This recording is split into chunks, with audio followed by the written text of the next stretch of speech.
Welcome to another edition of Reaching Out. I'm Gregory Floyd, President, Local 237 Teamsters.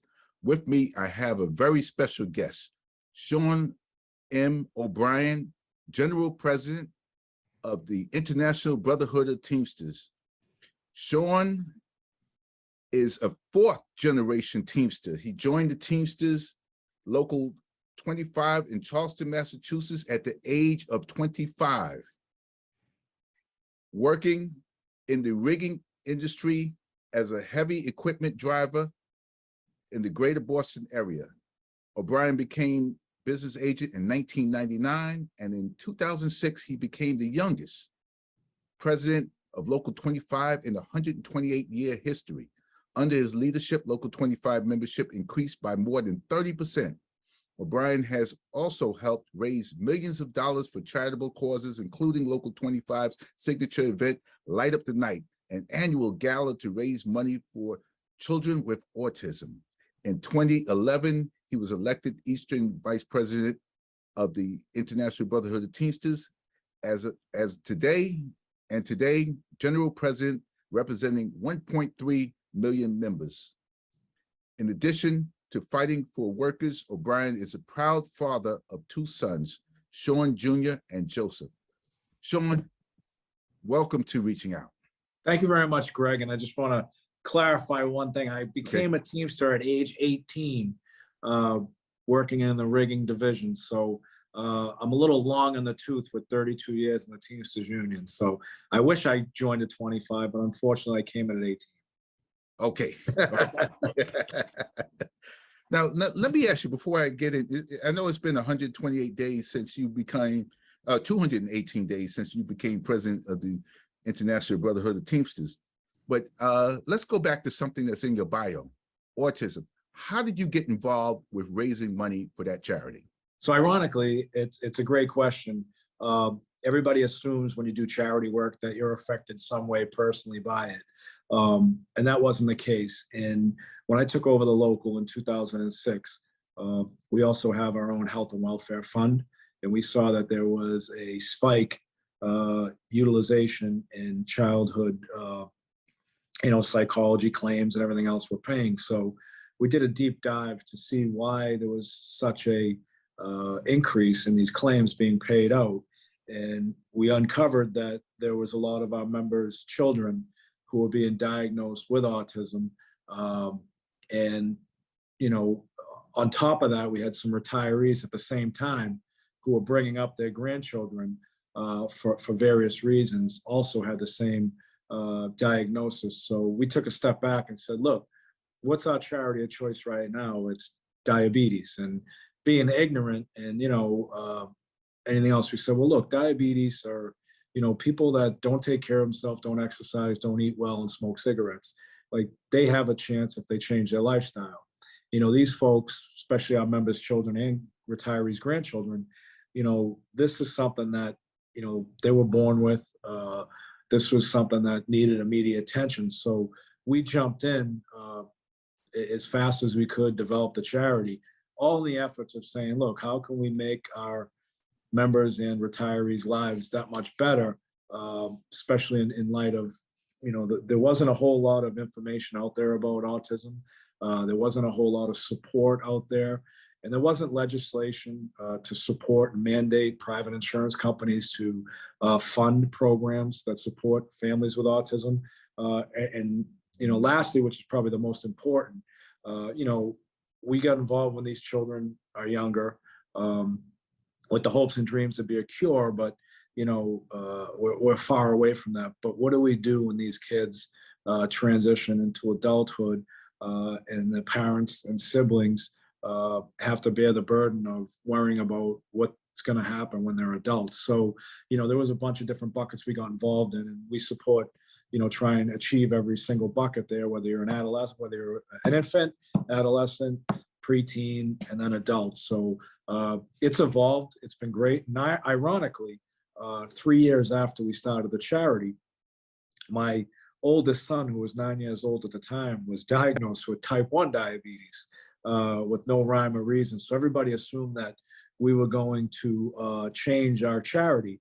And, the position that we took as a family, but also we're not doing this work to benefit ourselves individually. Thankfully, because of the great health insurance that we have as Teamster members, we don't have to worry about my son's care. But this is a bigger problem in the autism community that we need to focus on, and it affects everybody who knows. So that's basically the history lesson on what we've done. We've raised millions upon millions of dollars. We have done a bunch of different things. We've raised awareness to families affected by autism. We've reinvested a lot of the monies raised into the communities to support programs for autistic children. We've helped finance adult housing for people affected by autism who no longer are subject to the system. And we've also created job opportunity. But the most important thing, we got legislation passed called ERICA insurance reform that mandates private insurance companies to support programs and families. So tremendous work we've done. And we've actually changed a little bit of the thought process. I know in the Boston area where a lot of people nationwide refer to autism as a disease. And if you know anybody that's autistic, they're healthy. There's no usual birth defects as a result of it. So it's not treated so much as an illness anymore. It's a lifestyle where, we can help the people affected by autism, whether it's the person directly and or the families, enjoy a lifestyle while they're finding ways to find some sort of means to an end with the research. Okay, wow. So that's really truly a labor of love, what you're doing for autism. In the 218 days, you had a chance to go across the country, up to Canada, all over, making an assessment. Where are you with your assessment of the Teamsters? What have you found? What have you learned? Well, I know during the election cycle, previous to us winning, that our assessment from a campaign perspective was that there was a lot of faith lost in the organization, that the general consensus was that the organization wasn't moving in the right direction, wasn't focusing on the needs, and was basically babysitting the organization. Obviously, you were involved in it. We had a pretty aggressive platform, that couple different things we ran on: transparency and inclusiveness. We also ran on a diversity platform, the inclusiveness of that platform, but also just restoring the faith and being visible in the workplaces and supporting, the most important part of our union is that our rank and file members. So that was the pre-election campaign stuff. Since the 218 days, we've been, and it's not just Fred and I, it's our whole administration, inclusive of yourself, that we've been a more hands-on international union. We've been more visible in the workplaces. We're not focusing going to talk to leadership or locals or joint councils around the country. We're focused on going into the workplaces, having the member-to-member conversation, face-to-face, looking each other in the eyes. So a couple of things, I think, and based upon some of the victories we've had recently, whether it's Cisco, Red Cross, DHL, we've been successful in putting Amazon on the map as one of our targets. Politically, we've repositioned ourselves as a powerful figure in Washington, D.C., which is now trickling down to state and local areas. So I think what we've done is we've restored the faith with our membership. We've instilled the fight back in our membership, because they know they have the support of the leadership. We've identified the common enemy, and that common enemy is not Teamster against Teamster. It's Teamster against corporate America, Teamster against politicians, Teamster against any organization that is trying to hurt working class people. We've done that on a national level, but we're also doing it on a global platform as well, where we're meeting with the top, and we're affiliated with the ITF transportation unions in the world, because look, we have a lot of common fights in the States and in Canada, and those common fights are with employers that are global employers that are in Europe and globally. So I think we've reestablished ourselves as the face of the labor movement, in the last 218 days. Okay, so Next year, which is just a few short days away, you'll be renegotiating a UPS contract protecting more than 340,000 UPS Teamsters. Why is securing a strong contract so important to the labor movement? Well, I think a couple different reasons why. First and foremost, we need to take care of our rank and file members who work under that contract every single day. As I think we're all aware in the Teamster world, especially during the election season, that there have been over the last several national agreements some unnecessary conditions that we have agreed to that actually hurt our rank and file members and gives the company the right to do certain things that they don't really need and want. So, first and foremost, we've got to negotiate the strongest contract, make certain that the employer, UPS, which is the largest collective bargaining agreement in the private sector world that we know, we need to take care of our members first, but also signal to corporate America, especially the Elon Musks of the world and the Jeff Bezos of the world, that this is what you're going to get when you have to work under a collective bargaining agreement. That's going to be the template that's going to help us organize the Amazons of the world and any other, Googles of the world, or this gig economy type of employers. But, everybody is watching these negotiations because if we do not secure the strongest agreement, which we will definitely secure the strongest agreement, then we've just left the whole labor movement vulnerable to another attack by corporate America and politicians. So it's up to us to take care of our members, number one. Two, to empower other people that want to organize, and they can point to the UPS agreements, such as Amazon employees, saying, look, this is a great agreement. These are protections we want. This is why we want to join a union. And three, to ensure that corporate America knows that, they can't take us on. They might have more money, but we got the most important tool in the world. That's our rank and file members. And, we have courage and conviction to take on the fight. We don't need the money. Yes. And shortly after Labor Day, the Teamsters announced the formation of a brand new division to organize and empower Amazon workers. So you mentioned Amazon.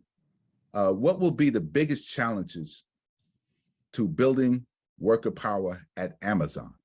Well, I think we've already started that. To your point, we launched the Amazon division as a result of a resolution passed at the convention in 2021.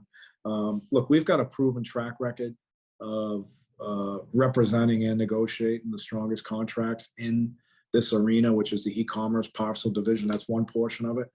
But Amazon has a footprint in almost every division that we have, whether it's airlines, whether it's maritime, whether it's trucking, and rail. So, it's important to us that we organize Amazon because that's our biggest threat as a labor union.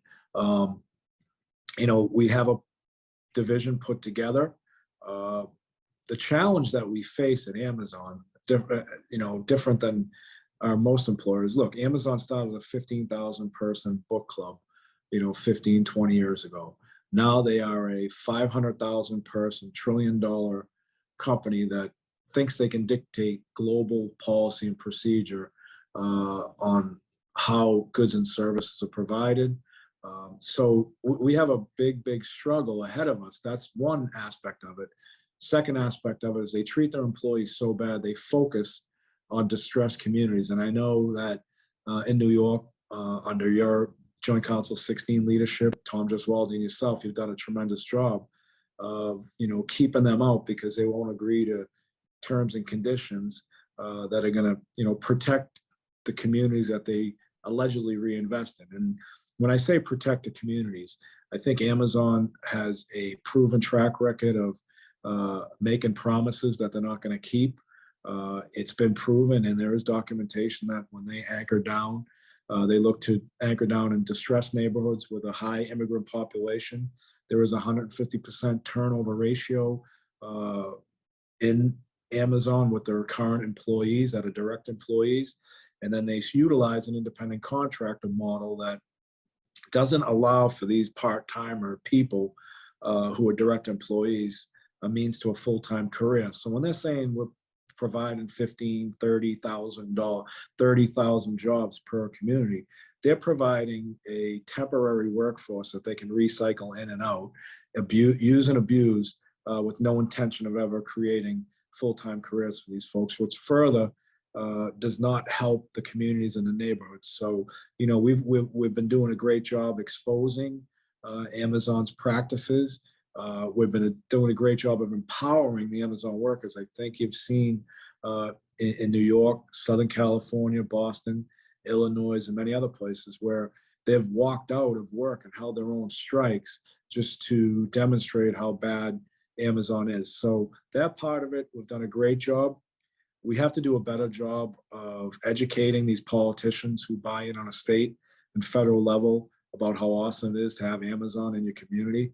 Do the research, go look, and you know, you'll find out that what they say and what they do are two different things. So, you know, it's not going to be a traditional organizing drive because, look, with such a high turnover ratio, you know, an organizing drive, we know the process through the NLRB, and it takes 406 days to actually get a first-time contract once you're successful through the process. So, you know, that portion of the utilizing NLRB to organize, although works great in some arenas, in this arena it doesn't. You know, we just basically got to put pressure on this company and the communities. It's going to be a grassroots, worker to worker, member to member effort that I think if we can have strong chokeholds around the country, it will force Amazon to have to come to realization that they're not going to be successful unless they sit down and have a relationship and negotiate a contract with the Teamsters union. That's very good. That's a very strong strategy, and I'm glad you are taking that on. Amazon is one of the largest companies in the world, and they've gone unchecked for decades. In nationwide polling from August, almost 75% of Americans say they approve of labor unions. Those are the highest numbers since 1965. What is fueling this resurgence in unions like the Teamsters? Well, I think what's refueling it is, look, we've coming out of almost 2.5 years of the toughest times we've ever faced with the pandemic, right? I think not only the Teamsters union, but every organized company had the ability and has demonstrated through the hard work of their unionized employees that, you know, we collectively, when I say we, unions, kept this country moving, providing goods and services through one of the toughest times. And, you know, you see, you know, I always say corporate America has amnesia or Irish Alzheimer's, right? They remember everybody that has screwed them, right? They can't remember birthdays, anniversaries, anything else, but they remember in their minds who screwed them.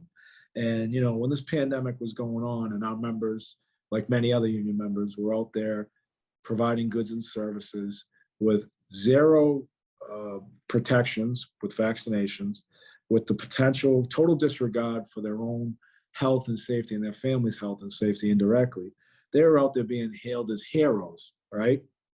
And once the pandemic started to calm down, it was, you know, these employers did not want to recognize why they had record profits, why they were so successful, while the majority of our members weren't reaping the benefits of their goods and services provided. So I think part of that, not just in the Teamster area, but I think global and nationally, people are fed up and they want to be recognized for their hard work. And, you know, when you're focusing on three of the wealthiest people in the world, and you look at where our membership stands, people are fed up. People don't care about the bottom line of a balance sheet. They care about respect and dignity in the workplace. They care about having a future. They care about having a modest lifestyle. And I think people are fed up. And in this next generation, if you look at the Starbucks, if you look at Chipotle, you look at a lot of these other areas where, look, they're not afraid to stand up to the boss. They're not afraid to demand what they're worth. So I think a lot of that is a lot of the fights that have been taken on with a lot of these corporations that haven't been taken on before. I think there's a disgust for the I don't think anybody has a problem when people, you know, are doing well and making a great living. But I think people have a problem when, you know, these corporations are making record profits and not sharing the success for the people who actually truly are responsible for the success. So I think, you know, we've got a great opportunity here to drive that 71 or 75% number up to 80, 85%. It's just we've got to get, and I think we've got support of the communities, but we also got to get, you know, Washington, D.C. and these politicians on board with saying, hey, enough is enough. 3 people shouldn't control the wealth of more than a third of our poorest people in this country. So combined income. So, you know, we need to obviously do a better job, but I think we have to enlighten people like the policymakers in DC that these corporations need to be held accountable. And that's the reason why I believe there's a favorable rating to a unionized workforce. You're listening to Reaching Out. I'm Gregory Floyd, President, Local 237 Teamsters. With us, a very special guest, General President Sean O'Brien. What would you say to workers out there, especially the younger generation, who may hesitate to join unions? And what can the Teamsters offer American workers today? Look, we have been doing this since 1903 as a Teamsters union, right? So that's almost 123 years of proven track record on working people in every, from A to Z, airline pilots to zookeepers, right? And you look at, you know, I always like to, when I talk to the younger potential members, it's like, look, you know, I'm not sure what your parents do, but, you know, our whole goal is to provide opportunities and careers that you can go to work day one and know that you're going to be able to retire with respect and dignity. You know, you're going to have a pension, you're going to have affordable healthcare, you know, you're going to have a future. But most importantly, you're going to have protections, you're going to have dignity and respect in the workplace. And look, I always tell people our goal is to represent our members to the fullest, but also we need to be a conscience to potential threats to our organization. That's, you know, greedy employers, that's, you know, corruptible politicians, white collar crime syndicates known as corporate America. And if you want to go at it alone, you're not going to be successful. We have to do a better job of talking about our history and what we've achieved over the last 123 years, but also embrace the new ideas of this next generation who may not have any generational connection to the unions. Look, I'm a 4th generation Teamster, 32 years.